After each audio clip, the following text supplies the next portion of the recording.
Good day, everyone.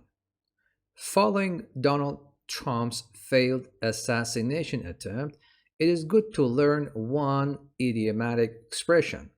The idiom I prepared for you today is have a narrow escape. Have a narrow escape. Now, let's go and see what have a narrow escape means. This idiomatic expression means to avoid a bad or unpleasant situation by a small margin, often through luck or quick thinking.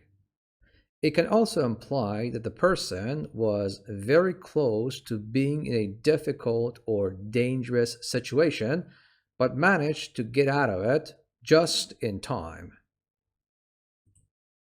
Here are some examples for you. The first one, Donald Trump had a narrow escape. The bullet just pierced his right ear. Next one, I almost got hit by a car while crossing the road, but I had a narrow escape.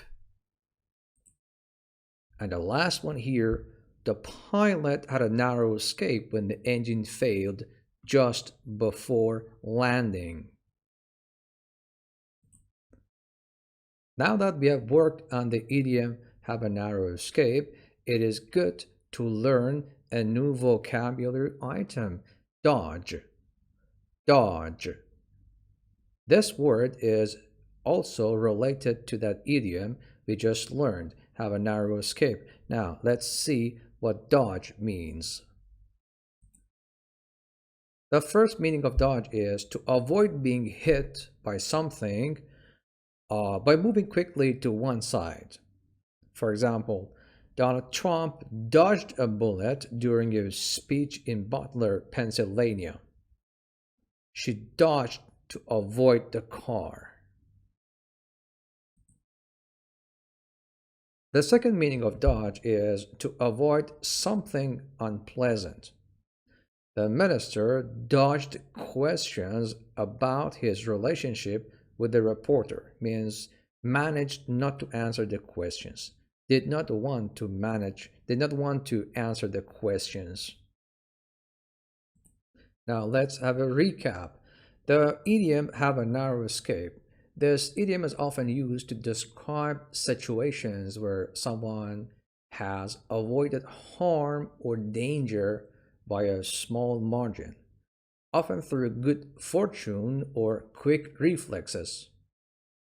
It can also imply that the person was very lucky to have avoided the situation. It is worth noting that narrow in this idiom doesn't necessarily mean physically narrow, like a narrow path or a small space. Rather, it refers to the idea that the margin of safety was very small and the person only just managed to avoid the unpleasant situation. Thank you, everyone. I hope you find the contents useful. If you're just a visitor, not a subscriber, please subscribe to the channel to support the educational content. And remember to follow us every week for a new lesson. Good luck.